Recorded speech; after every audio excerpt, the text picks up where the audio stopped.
Bonsoir à tous, Shalom Aleichem, on se retrouve comme chaque soir pour notre cours, bien sûr la Tfila.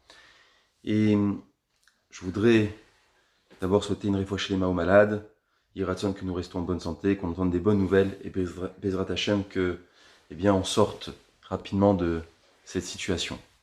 Je voudrais, au début de ce cours, soulever juste une problématique, une vraie question. Il y a un réflexe trop humain qui consiste à dire que des causes forcément extraordinaires à des événements extraordinaires. C'est-à-dire, on pense toujours que pour faire quelque chose de grand, il faut qu'on soit grand.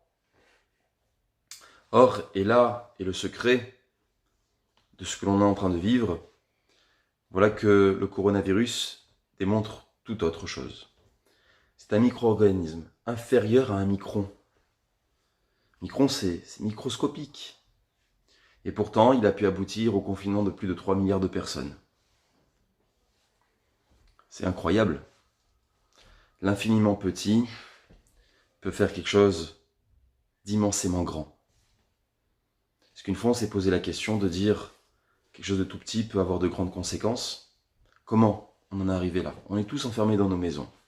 Quelque chose de tout petit, de minuscule, d'infime, qu'on aurait piétiné vulgairement, nous a mis en confinement le plus total. C'est un vrai problème aujourd'hui auquel on est soulevé, auquel on est soumis, auquel on est imposé, et on doit faire face. Et bien que la situation, de temps à autre, elle peut paraître anxiogène, je voudrais ramener cela à la communauté, au tsibour, ce qu'on appelle nos synagogues, nos endroits où on avait l'habitude de se retrouver. Mais honnêtement, qu'on se le dise entre nous, on n'avait pas prévu un truc pareil. On n'avait pas prévu une chose pareille. Aucun humain n'aurait misé sur ce confinement intégral, qu'on bouge plus, qu'on puisse plus se voir, qu'on s'embrasse plus. Entre nous, j'ai envie de dire à Kadosh Baruch Hu, écoute, t'es gentil, mais cet été, j'avais prévu autre chose, j'avais d'autres plans. Dans ma vie, j'avais prévu de partir en vacances, de me détendre. Et on a parlé de ma chiare à droite, à gauche, ici et là. Entre nous, comme il disait mon maître Rav Immanuel, au détour d'une histoire, le Mashiach on le veut, mais après les vacances. Aujourd'hui on est tous à la maison, on vit comme on peut, on est avec nos enfants. Qu'est-ce qu'Akadosh Baruch Hu il attend de nous? Mais qu'est-ce qu'Hachem il attend de nous? Ce qui est sûr, c'est que les synagogues sont fermées. Donc déjà le rapport à la communauté est différent. On est en droit de se poser la question. On est en droit de se poser la question, et la question est légitime. Qu'est-ce qu'Hachem attend de nous aujourd'hui? Qu'est-ce qu'il attend? On est là, on prie tous dans nos coins. Le Shabbat, nous n'avons pas Zoom ou le téléphone pour pouvoir échanger. Les Shabbatot sont difficiles. Nos Pessars se sont passés, probablement dans une tristesse qui est indescriptible, puisque nos anciens n'étaient pas forcément avec nous. Notre famille proche ne pouvait pas se festoyer comme à l'accoutumée. Mais qu'est-ce que Hachem il attend de nous? Voilà la question que je voulais poser ce soir. Quel est mon regard, quel est mon sentiment face à ce que nous vivons? C'est dur pour la personne qui est habituée à se retrouver dans la communauté chaque jour, chaque matin. 6h30 le matin pour la communauté dans laquelle j'officie. Chaque communauté avec ses habitudes. C'est difficile du jour au lendemain. Et ça fait 5 semaines, plus de 5 semaines, on est à la 6e semaine où c'est fermé. Ça reste difficile. Mais qu'est-ce que Hachem il attend de moi? Je suis à la maison, mais qu'est-ce qu'il attend de moi? Pour répondre à cette question, je voudrais me servir d'un Ravolbé. Et n'oubliez pas, l'infiniment petit peut arriver à quelque chose d'immensément grand. Le nom d'Akadosh Baruch Hu qui se résume à 4 lettres, Yudke Vavke. C'est un nom qu'on ne prononce pas. On ne le lit jamais. On le dit d'une autre manière. On l'appelle le Hadon, le maître. Mais c'est pas ce qu'il y a écrit. Il y a écrit Yudke Vavke. Et quand on ne le prononce pas sous la forme de Adon, on l'appelle Hachem. Ces deux noms, quels on le qualifie, ont deux traductions différentes. Hachem, c'est le nom. On l'appelle par le nom. Adon, c'est le maître. Le maître de tout. Il y a une phrase dans un Tehillim que l'on dit tous les matins dans la Tfila. Kol marashavot belavish va'atzat Hashem itakum. Nombreuses sont les conceptions, les envies, les idées, les projets dans le cœur de l'homme. On a de nombreux projets, on a fait des plans, on a préparé nos mariages, on a préparé nos vacances, on avait préparé le business, on a tout préparé. Kol marashavot belavish va'atzat Hashem itakum. Mais c'est Hachem qui décide. C'est Hachem qui décide de la finalité de ses projets. En un instant, un micro-organisme, qu'on appelle un micron, on lui a donné un nom, Corona, Covid, on l'a nommé,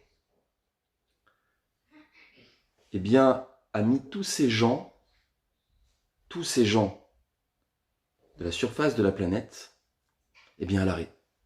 C'est fini. Ce soir, je vous pose la question, qu'est-ce qu'Hachem attend de nous? On ne peut pas aller dans les communautés. Et nous avons parlé beaucoup du Mashiach. Beaucoup de rabbanim ont parlé, le Mashiach, il va venir, il faut se préparer. Nous avons dit, faire tchouva. Mais on a le droit de se poser la question, je suis chez moi à la maison ce soir. Qu'est-ce qu'Hachem attend de moi? En tout cas, ce qui est sûr, c'est qu'il a dit cette année, tu partiras pas en vacances. Ah, mais j'avais prévu, tu partiras pas en vacances. Cette année, j'avais prévu de faire un achat, une voiture. Il n'y aura pas d'achat cette année, tu restes à la maison. J'avais prévu de faire tel événement, tel mariage. Non, il n'y a pas de mariage encore. Mais j'avais prévu. Pas encore. Kol marashavot belavish va'atzat Hashem itakum. Nombreuses sont les conceptions dans le cœur de l'homme et la finalité appartient à Kadosh Baruch Hu. Hachem, donc, c'est le nom. Et Adon, c'est le maître de tout. Nous l'employons à chaque situation de la vie. Avant de faire une action, Rahamim nous ont imposé de réciter une bénédiction. Baruch ata Hashem, Baruch ata Hashem, Baruch ata Hashem, cette formulation que nous récitons sans cesse. Pour ceux qui savent traduire, ont compris le sens. Pour ceux qui ne savent pas lire, l'ont en phonétique. Et tout le monde fait la même bénédiction. Baruch ata Hashem. On commence tous par la même façon. Qu'est-ce qu'on veut nous dire par là? Remplis nos livres de Torah sur le sujet de cette formulation. Mais c'est pour prendre conscience de la dimension d'Hachem. Il est le maître de tout. Il décide de tout. J'avais pensé que, il décidera autrement. Hachem se résume à 4 lettres, un nom. Mais c'est aussi le maître, c'est lui qui le décide. Je pouvais vouloir telle ou telle chose. Je pouvais penser telle ou telle chose. Je pouvais envisager telle ou telle chose. Aujourd'hui, Hachem t'a dit non, on arrête. Très bien, mais qu'est-ce que tu attends de moi? Qu'est-ce que tu veux de moi?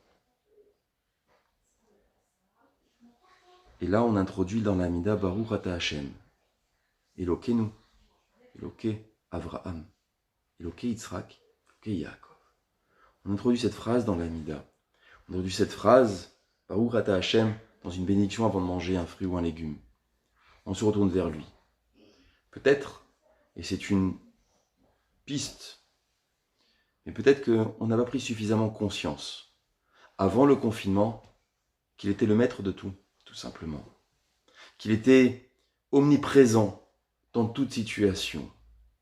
Et voilà que dans la nature, on nous a collé un micron, qui est invisible à l'œil humain, mais qui est présent et qui fait du mal à tout le monde.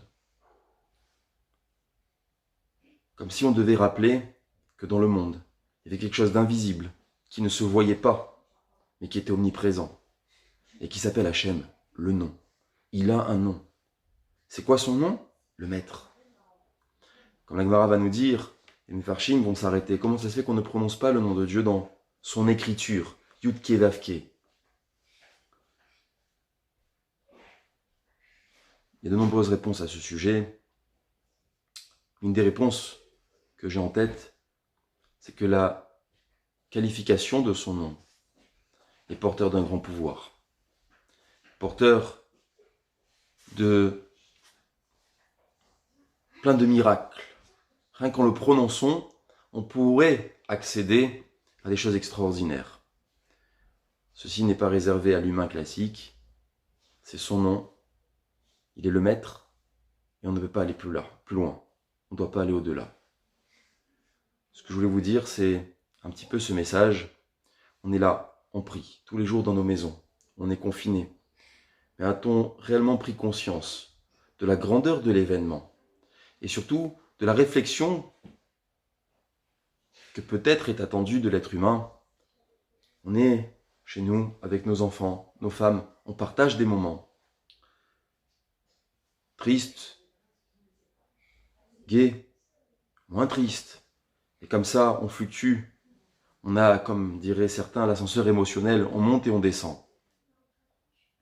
Mais j'ai le droit de me poser la question, qu'est-ce que Hachem il attend de moi? Pour ma part, je pense arriver à une conclusion que peut-être on ne l'a pas mis omniprésent dans tout. Alors aujourd'hui, il n'y a plus rien. Peut-être qu'Hachem veut nous faire montrer sa grandeur la plus totale. Il est le maître de tout. Et dans l'infiniment petit, nous allons voir l'infiniment grand. Je ne parle pas de tchouva ce soir, je ne parle pas de Mashiach du tout. C'est pas dans mon habitude de finir sur une question, mais juste chacun, à la maison, à la même question que je suis en train de poser. Qu'est-ce que Hachem il attend de nous? Et voilà que, pour terminer sur une phrase d'espoir, il y a écrit dans la Gemara de Brachot que tout celui qui répond Amen Berol Koro, Amen Berol Koro, Potrin Lo Sha'are Gan Eden, tout celui qui prononce le mot Amen de toutes ses forces. C'est-à-dire quoi de toutes ses forces? Dans la Gemara, Rashi et Tosfot s'opposent quant à la signification de ça veut dire quoi de toutes ses forces? Et la réponse est, selon Rashi et selon Tosfot, Berol Koro c'est, bien il faut le crier, Amen! Amen! Yeshemech Rabba dans un Kaddish. Amen, Yeshemech Rabba de toutes ses forces, c'est à voix haute, le crier. Pour l'autre, Amen, c'est juste penser. Qu'est-ce qu'il signifie? Aujourd'hui, nous faisons les deux. On le crie, on le dit comme un hymne. Amen. Et on le pense. À quoi doit-on penser? Amen, c'est 3 lettres. Aleph, Mem, Nun, qui veulent dire Kel Meler Neheman, le Dieu en qui j'ai confiance. À chaque bénédiction, il est important de répondre Amen.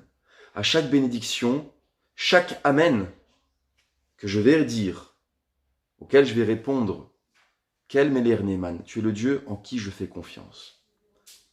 Peut-être c'est ça le message d'espoir aujourd'hui, c'est faisons-lui confiance. Il est le maître de tout, le Adon, dans son entité la plus totale. Il décide de tout. Il décide de m'emmener à un endroit que j'ignore aujourd'hui. Je ne sais pas qu'est-ce qui va se dessiner à l'avenir. Comment ça va se passer? Certes, c'est un petit peu angoissant, mais il y a une chose de sûre. C'est que si on lui fait confiance, eh bien on avance. Voilà le message que je voulais vous transmettre ce soir, que l'Amida que nous allons prononcer, Baruch Ata Hashem, elle incarne vraiment, et elle met en relief cette omniprésence d'Akadosh Baruch Hu dans le monde, surtout d'abord au-dessus de ma personne. Et enfin, pour conclure, avec, je dirais, l'espoir que nous attendons, à la fin de l'Amida, nous disons Yehu le Ratson Imre, Fi Vigon Bilifanera Hashem Tsuri Vegoali.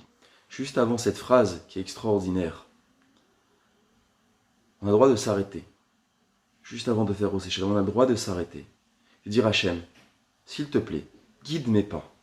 Je ne sais pas où tu m'emmènes, mais s'il te plaît, je ne sais pas ce que tu veux de moi, mais guide-moi, aide-moi, même en français, en anglais, en japonais, en constantinois, en tunisien, en marocain, en langue que vous voulez. Nous avons le droit de lui demander et de nous guider. Ne restons pas dans le brouillard, mais essayons de chercher de la lumière. Et la lumière, elle se trouve chez le maître. Celui qui a, je dirais, la centrale électrique, celui qui allume la lumière chez chacun d'entre nous, qui s'appelle Akadosh Baruch Hu. Voilà le nom de Yudke Vavke. Prendre conscience qu'il est le maître de tout. Bonne soirée à tous. Refouachez les mains aux malades et répondons Amen pour vraiment se sensibiliser qu'il est le décideur et en qui je lui fais confiance. Bonne soirée, à demain, Bezrat Hashem.